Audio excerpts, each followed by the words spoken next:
Pessoal, agora a gente vai para o cognitivismo. Cognitivismo, interacionismo, socio-interacionismo, ok? Vejamos. Bom, então aqui nós já temos uma comparação, né? Uma comparação. Aliás, a partir do cognitivismo, em vez de falar agora simplesmente de maturação biológica, né, como sendo o fator fundamental do desenvolvimento, ou em vez de falar de repetição para aprendizagem, modelagem, etc., a gente vai falar mais de representação, construção de conhecimento, e o sujeito aprende a partir de desafios, de problemas que são oferecidos, tá? Aqui a gente já tem um ponto que é o seguinte: se para os behavioristas a psicologia devia se ocupar daquilo que as pessoas fazem, omitindo por irrelevante qualquer discussão sobre a mente, para os cognitivistas o foco deveria estar nas chamadas variáveis intervenientes, entre estímulos e respostas, nas cognições, nos processos mentais superiores, percepção, resolução de problemas, tomada de decisões, processamento de informação, compreensão. Ou seja, o cognitivismo vai enfatizar justo aquilo que os behavioristas ignoram, que é o ato de conhecer. A preocupação é como o sujeito conhece o mundo. Essa é a grande preocupação aqui. Vou colocar aqui, ó, como o sujeito conhece o mundo, ok? Essa é a preocupação dos cognitivistas. Continuando. Toca o barco aí. O cognitivismo trata principalmente dos processos mentais, tá? Dos processos mentais. Se ocupa da atribuição de significados, da compreensão, transformação, armazenamento e uso da informação envolvida na cognição. Os behavioristas, nós vimos, a preocupação deles é olhar para os comportamentos observáveis, né? Então, eu vou olhar para aquilo que pode ser observado e mensurado. Os cognitivistas é diferente. Por quê? Porque os processos mentais são importantes. Então, como o sujeito aprende? Como o sujeito faz para representar alguma coisa? Qual é o significado que o sujeito atribui, né? Então, isso é importante para os cognitivistas. Vinícius, você disse que tanto o behaviorismo quanto o cognitivismo tentaram superar o mentalismo. Sim, no caso do cognitivismo, há uma preocupação, né, de entender como o sujeito aprende, como o sujeito se desenvolve, as estruturas internas são importantes, mas superando as teorias estruturalista e funcionalista do século XIX, ok? Na medida em que se admite, nessa perspectiva, que a cognição se dá por construção, chega-se ao construtivismo. Então, o construtivismo, na verdade, está dentro do cognitivismo, ok? Seria uma das bases aí do cognitivismo, ou dos caminhos que nós temos, um dos caminhos dentro do cognitivismo. Ou seja, o foco é a mente, tá? Só que nós não vamos trabalhar, tentar entender a mente de uma forma especulativa, como fazia aquela psicologia anterior. Então, o foco está na mente, eu vou colocar aqui, ó, foco, a mente. Só que nós vamos estudar a mente de uma forma objetiva e científica, não especulativa, tá? Então, estudo objetivo e científico. Se você quiser, você pode colocar aí, não meramente especulativo. Vou colorir aqui para deixar esse quadro bem carnavalesco, né? Beleza, continuando. Conhecimento. Conhecimento seria, dentro do cognitivismo, o produto da interação entre homem, mundo, sujeito e objeto.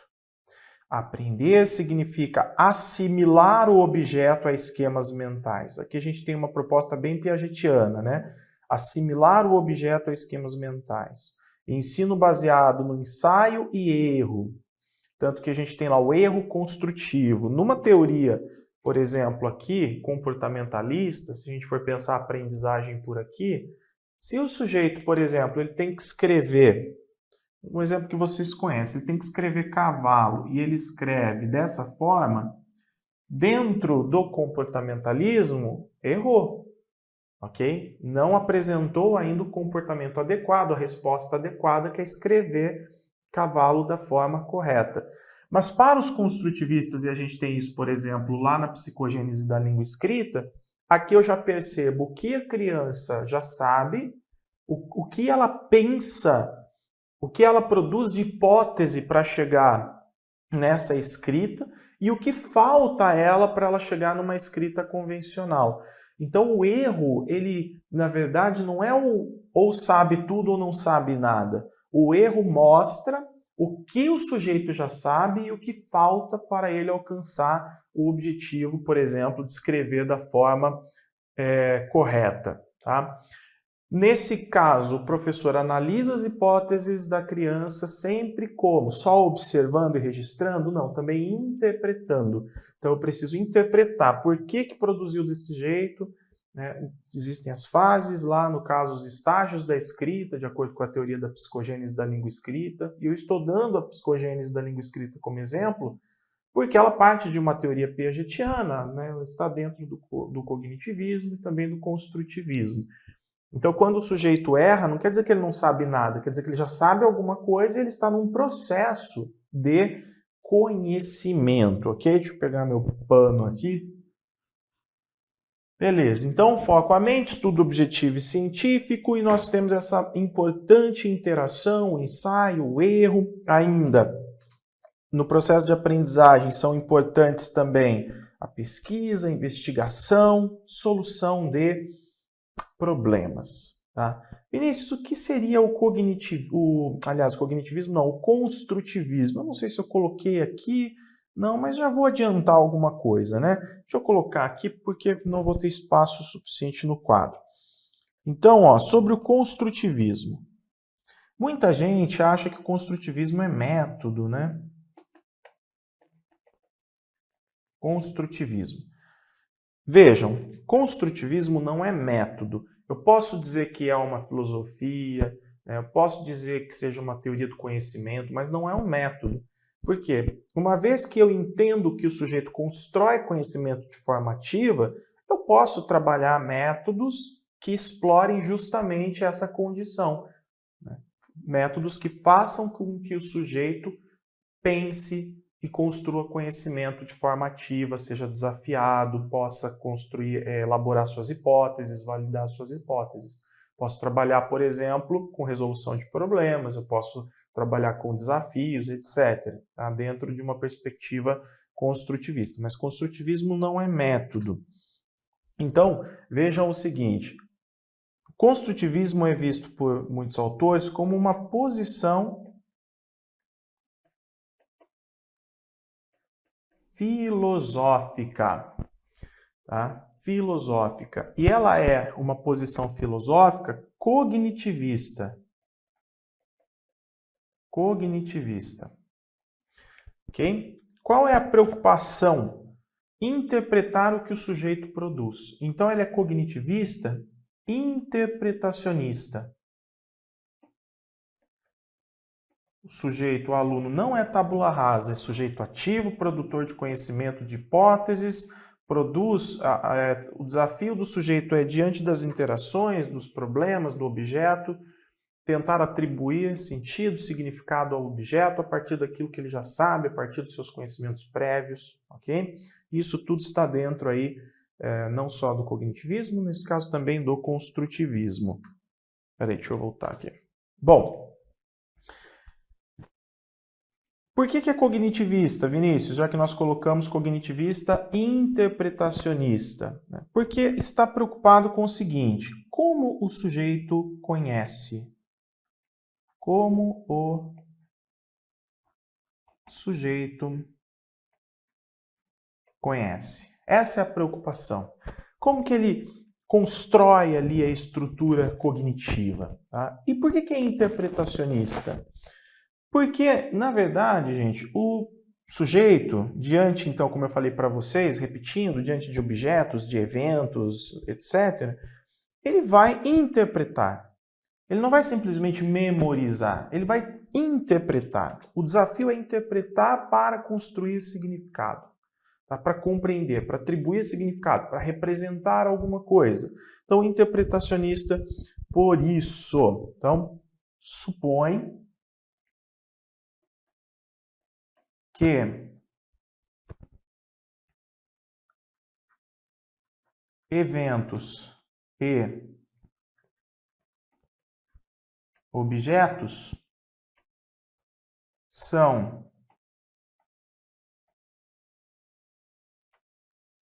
interpretados pelo sujeito cognoscente.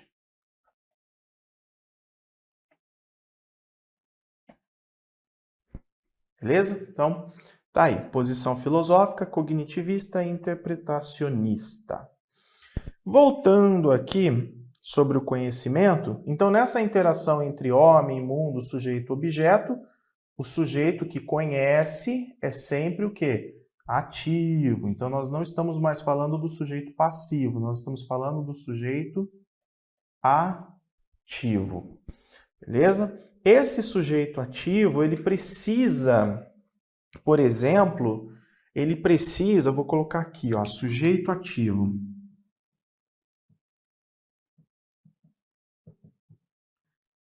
Ele precisa de liberdade? Sim. Então, veja, da forma como nós tínhamos aqui a importância da liberdade, né? Esse sujeito ativo, para aprender, ele precisa de liberdade. Liberdade para interagir, para criar suas hipóteses. Essa liberdade não tem aqui na teoria comportamentalista.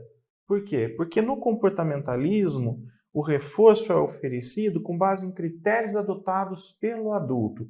E a resposta segue um padrão, ela já existe e é aquela resposta que a criança deve oferecer, o sujeito deve oferecer.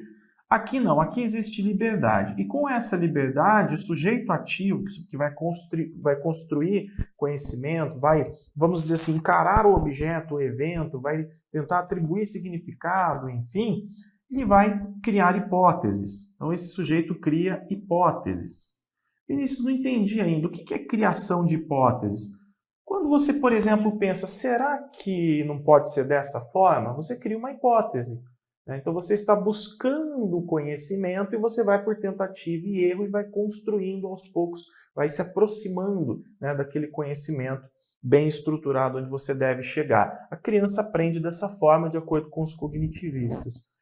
E uma outra coisa, a gente precisa trabalhar também com conceitos. Então, não adianta eu simplesmente dar liberdade para o sujeito. Por quê? Porque nós temos que trabalhar com conceitos, ou seja, eu tenho que compreender o significado de alguma coisa, né? Então, além da liberdade, um outro elemento importante são os conceitos. O trabalho com os conceitos, ok? Então, o ensino deve se preocupar com isso, né? Oferecer a liberdade para o sujeito poder agir, para esse sujeito ativo poder agir, mas também propor ali o trabalho com conceitos. Aqui nós temos um ponto muito importante, que são as 3 suposições mais importantes do cognitivismo. Por quê? Porque quando a gente fala de cognitivista, nós temos vários autores cognitivistas. Por exemplo, Albert Bandura, né? O canadense. Então, é um cognitivista, tem lá a teoria social do conhecimento.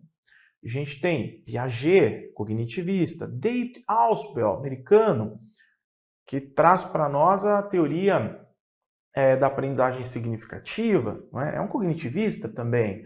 Vygotsky, com o sociointeracionismo, é cognitivista também, tá? Também está preocupado com as estruturas, com a formação das estruturas internas do sujeito. Então nós temos diversos cognitivistas, e esses cognitivistas têm as suas teorias. Então, no caso do Vygotsky, o socio-interacionismo muito preocupado em entender as funções psicológicas superiores, as funções intelectuais superiores. Piaget, cognitivista, que a partir da epistemologia genética está preocupado com o processo de desenvolvimento do sujeito, de estruturação do conhecimento, com as fases pela qual o sujeito passa nesse processo de estruturação, dentre outros, ok? Então nós temos dentro do cognitivismo vários autores, cada um defendendo ali as suas teorias de forma mais específica. No entanto, a gente vai perceber dentro de todas essas teorias 3 suposições mais importantes no caso do cognitivismo. Primeiro, a aprendizagem atual se baseia na aprendizagem anterior. Ele diz, os aprendizes se apresentam com diferentes motivos, diferentes informações de background, interesses distintos, características genéticas diversas e assim por diante. Como resultado, mesmo em situações idênticas, eles geralmente aprendem coisas diferentes. Então, dentro dessa teoria, todas as pessoas têm a mesma forma de conhecer porque elas estão expostas ao mesmo processo, com os mesmos reforços, a mesma forma de condicionamento. Aqui não. Aqui, diante de um mesmo objeto, de um mesmo evento, as pessoas tendem a assimilar de formas diferentes, inclusive, algumas vezes, atribuir significados diferentes ao objeto. Por quê? Porque cada um tem a sua história, uma genética diferente, tem um background, né? Tem uma forma de aprender e de interpretar diferente, tem ali os seus conhecimentos prévios. Então, o sujeito aprende a partir dos seus conhecimentos prévios. Esse primeiro ponto diz respeito, então, aos conhecimentos prévios. O sujeito não é tábula rasa. O sujeito sempre sabe alguma coisa e a partir dessa alguma coisa que ele tenta atribuir novos significados e adquirir novas aprendizagens. A aprendizagem envolve processamento de informações. A metáfora dominante na psicologia cognitiva é que o aprendiz é um organismo que processa informações, ou seja, o aprendiz é um sujeito ativo. Ele não vai simplesmente receber algo de fora, ele vai processar internamente aquilo que ele está recebendo de fora. Então aqui vem, resumidamente, a outra suposição, o sujeito que aprende é ativo. Ele tem conhecimentos prévios e é ativo. O aprendiz não é um receptor de informações passivo, reagente, não consciente do incitamento e suas consequências. Inclusive, uma vez que a gente entende que esse sujeito é ativo, a gente passa a conceber a criança de uma forma diferente, porque a criança agora, ela não é simplesmente aquele sujeito que memoriza alguma coisa. Não, ela constrói conhecimento a partir de tudo que ela já viveu, de tudo que ela já sabe, porque ela não é tábula rasa. Então, quando a criança responde, quando a criança constrói uma hipótese, quando ela apresenta para mim a forma como ela pensa alguma coisa, eu percebo o quê? Que aquilo não é lógico para o adulto. Para o adulto não é lógico, mas a criança está atuando de forma lógica. Aquilo é lógico dentro do pensamento infantil. As crianças falam de coisas diferentes, que para o adulto não tem sentido, mas a criança está, na verdade, construindo conhecimento, está gerando hipóteses a partir daquilo que ela já tem, né, de base, de conhecimentos prévios, etc. Então a criança, ela produz conhecimentos lógicos, mas lógico para a infância, para a idade dela, e não para o adulto. Com isso, a gente começa a valorizar aquilo que a criança produz. Eu tenho que interpretar o que a criança produz, esse se torna um grande desafio do professor e dos adultos, né? Não apenas julgar, mas interpretar o que a criança produz, e a gente rompe com o adultocentrismo quando a gente está aqui nessa corrente, tá? O que mais, Vinícius? Vamos lá, terceira suposição. O significado depende de relações entre conceitos. Então, nós precisamos trabalhar com conceitos para tentar buscar o significado. O significado resulta de processar informações ativamente, construção de hipóteses, associações. Então, como que o sujeito aprende? O sujeito aprende fazendo comparações, associando ideias. Ele aprende tentando classificar alguma coisa e perceber diferenças. E esse processo ele não é um processo muito assim matemático, né? Ele tem idas e vindas, surgem conflitos, a criança às vezes ela tem a sensação que compreendeu, que ela aprendeu, né? Compreendeu e aprendeu, de repente ela encontra um outro elemento e percebe que não fecha a conta, então na verdade ela não compreendeu ainda e ela fica o tempo todo tentando superar esse processo. Por isso que a gente fala, a aprendizagem não é linear, ela tem dentro do processo de aprendizagem, existem conflitos. Né? Vinícius, dá um exemplo para mim. Tá, então vou dar um exemplo. Vou novamente falar da psicogênese da língua escrita, tudo bem? O que a criança faz numa fase pré-silábica? Na fase pré-silábica, uma das descobertas da criança é que para ela escrever uma palavra, ela precisa de pelo menos 3 letras e essas 3 letras precisam ser diferentes. Beleza. Quando ela vai para a fase silábica, ela começa a escrever assim, uma palavra, uma letra para cada sílaba, ok? Uma letra para cada sílaba. Maravilha. Aí ela precisa escrever a palavra boi, um exemplo. E ela escreve oi. E de repente ela percebe assim, opa, 2 letras só. Parece que para escrever eu tinha que ter pelo menos 3 letras. Aqui só tem 2. Tem alguma coisa errada. Isso é um conflito. Por que é um conflito? Porque ela achava que precisavam pelo menos 3. E de repente ela percebe que quando ela escreve existem 2 letras apenas. Esse conflito ela resolve com a ajuda do professor, aos poucos observando essa consoante. Inclusive, com o trabalho de consciência fonológica, ela vai percebendo o som dessa consoante e ela coloca aquela consoante ali. Maravilha! Mas, de certa forma, também existe a palavra oi, não existe? Existe também o oi, o cumprimento.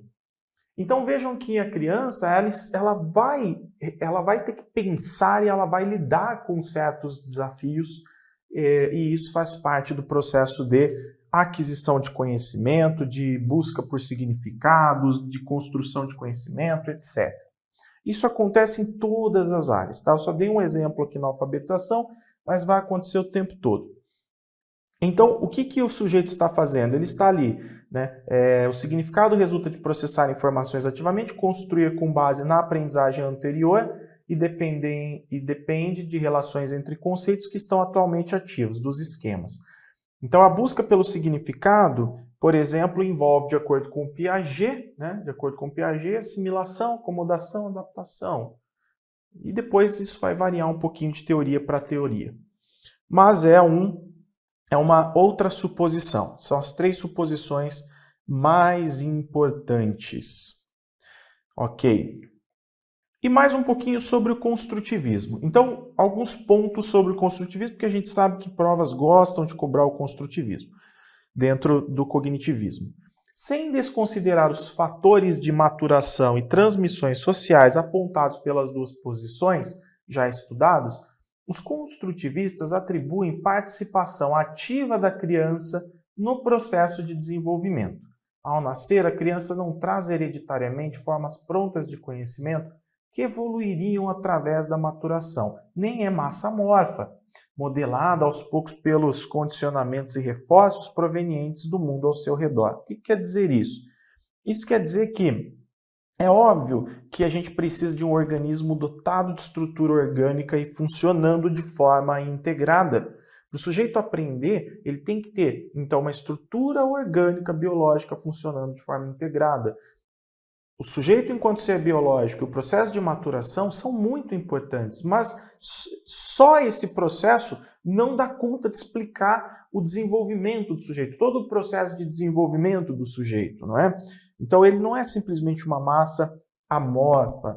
A gente tem também, além do conteúdo biológico, todas as interações entre sujeito-objeto, sujeito e sujeito. Aliás, quando a gente fala de socio-interacionismo, no caso do Vygotsky, eu estou valorizando a relação entre sujeito e sujeito. Então, por exemplo, o adulto, o professor, enquanto sujeito mais capaz e competente, né, no sentido de saber mais determinado conteúdo, ele ajuda a criança a alcançar algo que ela tem condições de alcançar, ou seja, ele ajuda a criança agindo na zona de desenvolvimento proximal da criança e ajudando a criança a alcançar aquele nível potencial que ela tem e fazer com que esse nível de desenvolvimento potencial, onde ela pode chegar com a ajuda do adulto, se transforme no nível de desenvolvimento real, ou seja, aquilo que agora ela é capaz de fazer sozinha. Então nós ainda estamos diante de uma teoria cognitivista, só que com uma especificidade, né?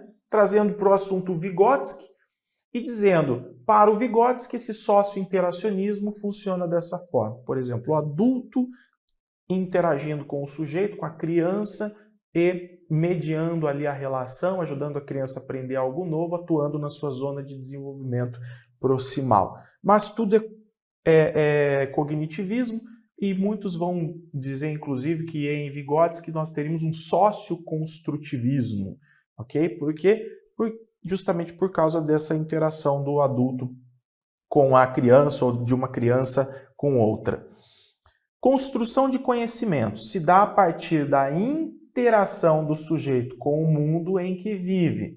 Há também a influência do meio social adulto, das experiências e do que a partir delas a criança pode abstrair das transmissões educativas e dos fatores ligados ao funcionamento interno da organização intelectual. Em Piaget, por exemplo, a gente oferece um objeto para a criança só de manipular aquele objeto já começa a perceber textura, peso. Com dois objetos ela já consegue entender qual é maior, menor, qual é mais leve, qual é mais pesado, qual tem uma textura de um jeito, outro de outra, enfim. Então a interação do sujeito com o objeto. E em Vygotsky a gente percebe o sujeito interagindo com a cultura, né? Com outras pessoas, inserido na cultura, imerso na cultura, e a partir da cultura aprendendo, e a partir das aprendizagens se desenvolvendo. A aprendizagem se distingue do desenvolvimento porque constitui processo que diz respeito a situações específicas nas quais ensinamos algo às crianças. Então, aprendizagem e desenvolvimento são coisas diferentes. Tá? E outra coisa, por que eu sei que aprendizagem e desenvolvimento são coisas diferentes, dentre outros? Porque a criança, gente, ela está constantemente aprendendo alguma coisa. Então a criança ela desenvolve uma ideia a respeito das coisas, do mundo. Essa ideia vai ser modificada. Então, conforme essa criança vai construindo conhecimentos, ela vai tendo novas ideias a respeito do mundo. Basta você conversar com uma criança. Como que a criança entendia um determinado evento ou objeto, etc., e depois o que acontece. A minha filha, por exemplo, por muito tempo, né, quando ela era bem pequenininha, ela chamava tudo de mu. Então, ela viu a vaca, quadrúpede, o cachorro era mu, vaca era mu, tudo era mu, tudo. Foi a forma que ela encontrou para representar aquele animal de quatro patas. O cachorro seria uma mu menorzinho, o gato um pouquinho diferente, mas é mu também.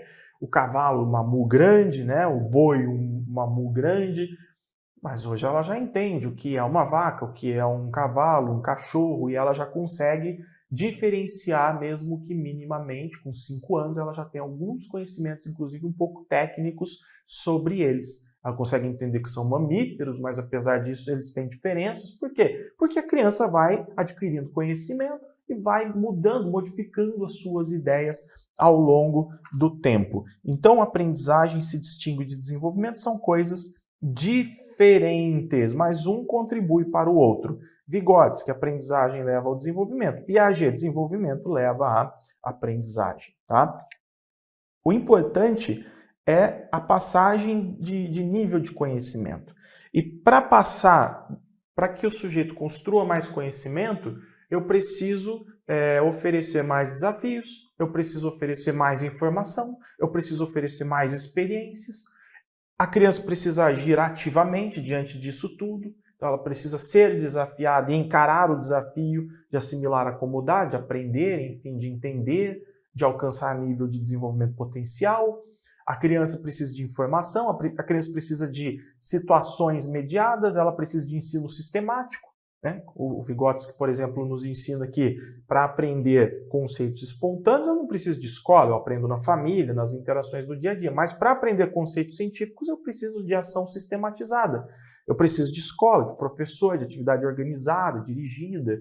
tá? Então, isso tudo é importante para que a criança tenha um desenvolvimento não apenas quantitativo, com relação às questões biológicas, etc., mas qualitativo também, que é a capacidade de representar, de atribuir significados e de processar informações internamente, dentre outros.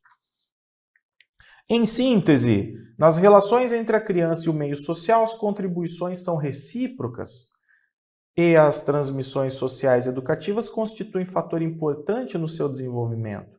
No entanto, a criança reorganiza as informações recebidas conforme seu nível de compreensão.